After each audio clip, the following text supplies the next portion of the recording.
paz do Senhor, irmãos. Levante a sua mão e abençoe o servo de Deus. Tudo é meu Pai. Estamos aqui com as mãos levantadas diante da tua presença. Ó Senhor, continua falando conosco. O Senhor tem falado através dos cânticos e dos hinos, Pai, que nós temos ouvido o teu nome sempre glorificado. Por isso, esta noite, Pai, usa o teu servo, Senhor, com a palavra, para que haja conversão nesta noite, para que haja vida mudada, Pai, neste lugar, para a glória do teu nome. Amém. Amém.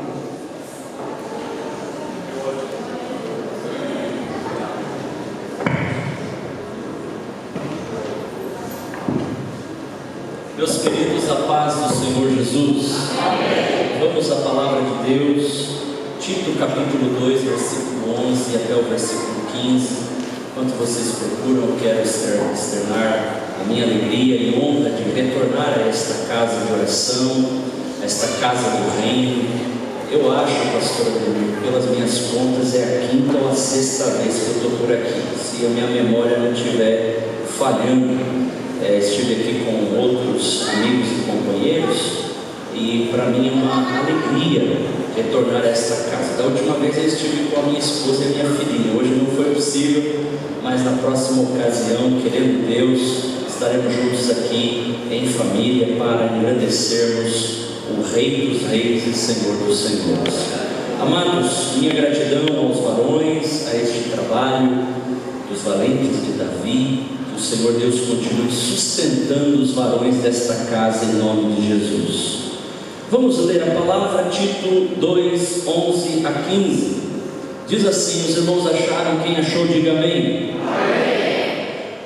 Ouçam-me, por favor. Porque a graça de Deus se há manifestado, trazendo salvação a todos os homens, ensinando-nos que, renunciando à impiedade e às concupiscências mundanas, vivamos neste presente século sóbria, justa e piamente, aguardando a bem-aventurada esperança e o aparecimento da glória do grande Deus e nosso Senhor Jesus Cristo, o qual se deu a si mesmo por nós, para nos remir de toda iniquidade e purificar para si um povo seu especial, zeloso de boas obras. Fala disso e exorta e repreende com toda a autoridade. Ninguém te despreze. Quem diz amém por esta palavra? Amém. Louvado seja o Senhor. Meus irmãos, por gentileza, acadeirai-vos, dando glórias a Jesus, porque fica melhor. Deus seja eternamente louvado. A graça de Deus é o favor ativo de Deus. O conceito de graça no Novo Testamento, da palavra caris, é aquilo que dá alegria. Graça é doçura, graça é charme, graça é prazer, graça é amabilidade. Então o texto, Paulo escrevendo a Tito, diz que a graça de Deus se manifestou a todos os homens, trazendo salvação a todos os homens. Em outras palavras, a graça de Deus é a alegria de Deus manifestada à humanidade, é a doçura de Deus para os homens, é o charme de Deus para os homens, é o deleite de Deus para os homens, é a amabilidade de Deus para os homens. Quantos foram alcançados por esta dádiva preciosa chamada graça? A graça nos alcançou. Você recebeu a alegria de Deus no teu espírito, recebeu doçura. Antes desta graça a tua vida era amarga, depois desta graça você provou a doçura de Deus, você provou o deleite de Deus, o prazer de Deus, a amabilidade de Deus. É por isso que William Hendriksen definiu graça como sendo o favor ativo de Deus, que concede o maior de todos os dons àquele que merecia o maior de todos os castigos. Quem aqui tem consciência que merecia o maior de todos os castigos? Levante a mão. Quem tem aqui consciência disso? Você merecia, eu merecia. Por quê? Por causa da condição da nossa alma de pecadora. Éramos pecadores, estávamos destinados à segunda morte. Mas um dia um evangelista pregou a palavra, um missionário pregou a palavra da graça, e você respondeu com fé o chamado da graça, e você foi, portanto, regenerado, foi convertido, foi lavado, foi santificado, foi chamado para desfrutar deste estado de graça, de bem-aventurança. E aí o teu destino eterno mudou, a tua trajetória mudou, a nossa trajetória mudou. Descíamos as escadarias do inferno, hoje estamos subindo os degraus para a eternidade e a cidade celestial. A graça que salva, esta é a graça que nos salvou. Alguém definiu que a salvação, o amor, é a fonte da salvação, a graça é a revelação da salvação, e a comunhão é a consumação da salvação. Você se lembra de alguma coisa parecida com essas três palavras? Graça, amor e comunhão? A bênção apostólica, a graça do Senhor Jesus, o amor de Deus e a comunhão do Espírito Santo. Quem tem o amor, quem tem a graça, quem tem comunhão, tem a salvação. A graça, ela revela o amor, porque o amor é a fonte da graça. A graça é o favor ativo de Deus. A fonte da salvação, o amor de Deus. A revelação da salvação, a graça de Cristo. E a consumação da salvação, a comunhão com Deus e a comunhão com os irmãos. Alguém de fato provará a exuberância e o esplendor da salvação quando entender que tem comunhão com Deus e vive em comunhão com os irmãos. Sabe o que é comunhão? Comunhão fraternal é uma antecipação do que será lá no céu. A comunhão é o antegozo da glória. Nós, pela ação do Espírito e da palavra da graça, podemos provar um pouquinho do que será o céu quando vivemos em amor, quando vivemos em comunhão uns com os outros. Apesar das nossas diferenças, apesar das nossas limitações, apesar das nossas debilidades, apesar das nossas precariedades, apesar dos nossos desentendimentos, prevalece a ação da comunhão do Espírito reverberando no coração da igreja, que podemos viver na comunhão dos santos como um antegozo do céu, aquilo que já nos está reservado na glória. É por isso que eu e você temos o Espírito como penhor. Temos o Espírito como penhor. Cristo nos deu o Espírito Santo como penhor. Olha, estou dando o Espírito como garantia. A comunhão que vocês sentem, a alegria que vocês sentem, que é fruto da operação da minha graça, é a garantia de que no céu nós viveremos num estágio de glória, num ambiente de comunhão com a Trindade, com o Pai, com o Filho, com o Espírito Santo e com os nossos irmãos. A igreja não haverá mais barreiras, não haverá mais desentendimento, não haverá mais opiniões diferentes, porque a operação da graça se completará e nos levará a uma plenitude desta salvação que nós estamos aguardando. Quantos esperam a consumação da salvação na volta de Jesus? Qual é a responsabilidade que temos? diante de todos estes conceitos que já trouxe para os irmãos nesta noite. A responsabilidade, se a graça te alcançou e você hoje é salvo, a tua responsabilidade é evangelizar alguém, é falar desta graça para alguém, é discipular, fazer discípulos, é batizar, é desenvolver os discípulos. Olha que Spurgeon dizia algo muito forte. Spurgeon disse que se você se diz salvo, mas não tem desejo de levar essa salvação a alguém ou às outras pessoas, é questionável esse sentimento. Se você é um discípulo de Cristo e não tem desejo de alcançar as nações pela estratégia missionária que Jesus deu à igreja, que é fazer discípulos de todas as nações, será que você é um discípulo? Será que eu sou um discípulo?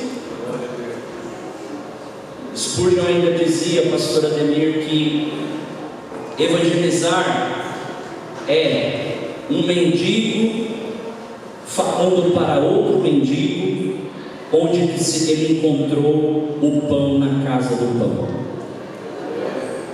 Evangelizar é um mendigo. Pastor, o que o senhor está falando? O senhor está falando que eu sou um mendigo? Eu e você somos mendigos, somos pobres de espírito, falidos de espírito. Jesus disse: bem-aventurados os pobres de espírito, porque deles é o reino dos céus. Pastor, por que eu preciso evangelizar? Porque você ainda é um mendigo na tua condição atual desta nossa vida terrenal. Do ponto de vista do teu espírito, você foi salvo e aguarda a adoção plena do teu corpo na hora da glorificação e da consumação da nossa salvação. Mas a gente precisa evangelizar, falar dessa graça preciosa. Você acha que é justo você ter provado do deleite de Deus, da alegria de Deus, do charme de Deus, da amabilidade de Deus, e reter isso só para ti? Não é muito egocêntrico da nossa parte, não é egoísmo da nossa parte nos calarmos? Nós somos chamados como igreja a tocar a trombeta da graça aos corações dos perdidos. É um mendigo dizendo para outro mendigo: eu encontrei o pão, e a casa do pão é Jesus. A casa do pão é Cristo. Ele é o pão da vida, Ele é a verdade, Ele é a vida, Ele é a ressurreição, Ele é o caminho, Ele é a porta, Ele é o bom pastor, Ele é aquele que nos aponta o caminho da eternidade.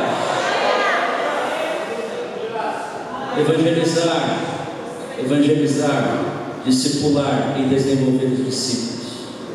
Quando todas as nações, quando em todas as nações forem encontradas discípulos nelas de Jesus, discípulos de Jesus, então o Rei voltará.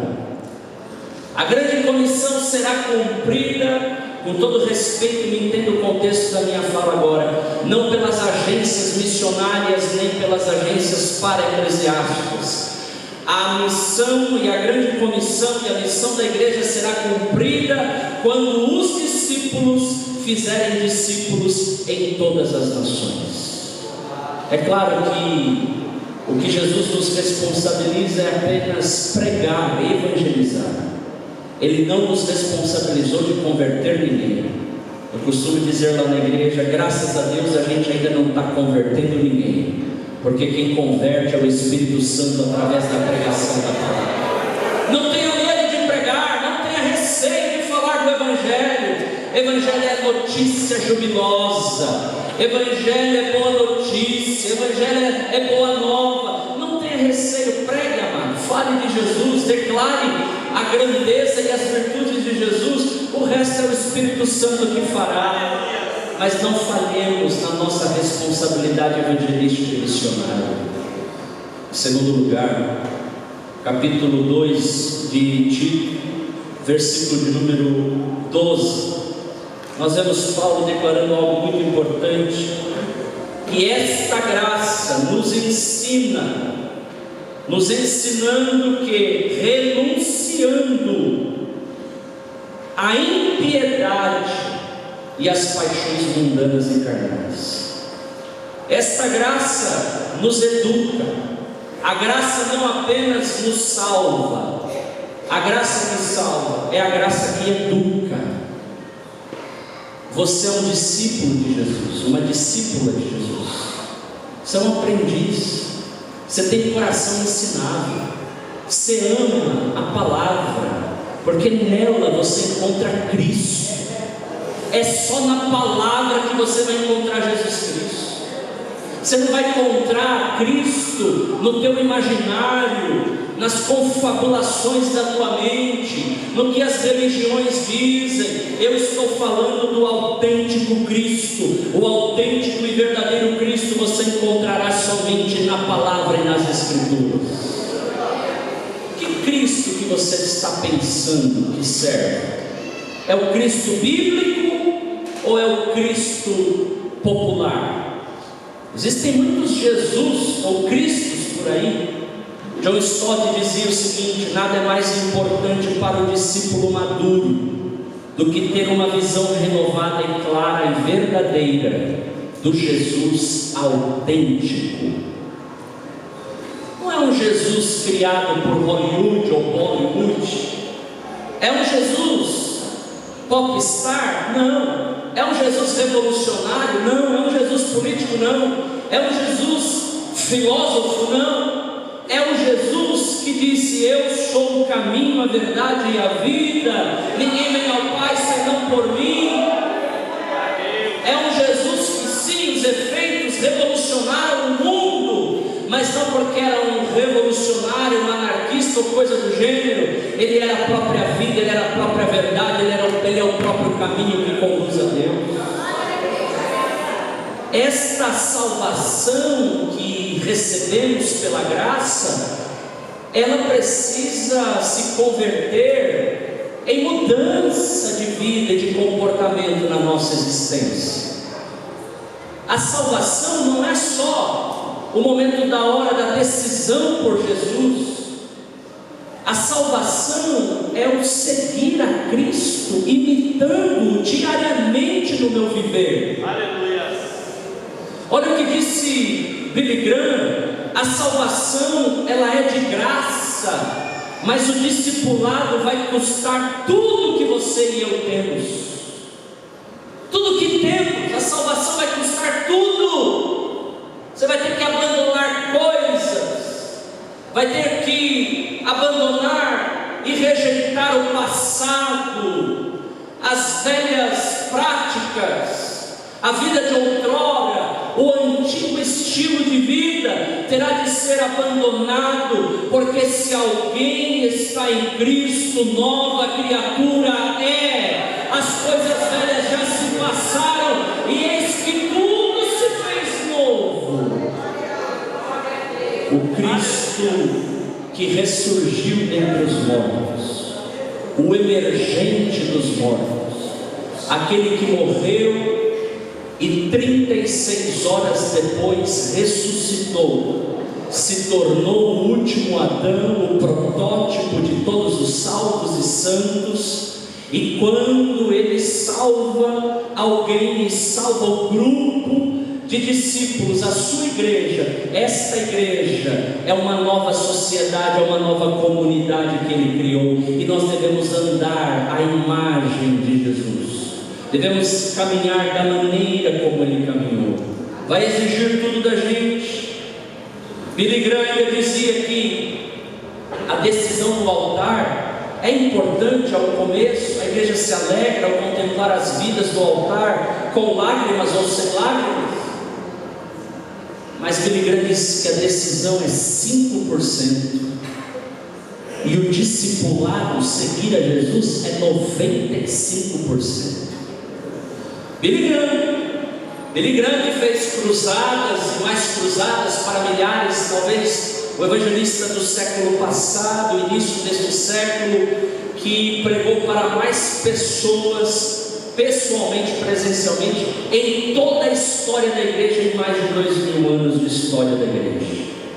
Ele sabia, apesar das cruzadas, das decisões das pessoas, ele esteve ministrando aqui no Maracanã, se não me engano, em 74, e existem hoje homens e mulheres de Deus que entraram para o ministério, se tornaram pastores, começaram lá na hora da decisão, 5%, mas se decidir por Jesus e depois não segui-lo, não adianta.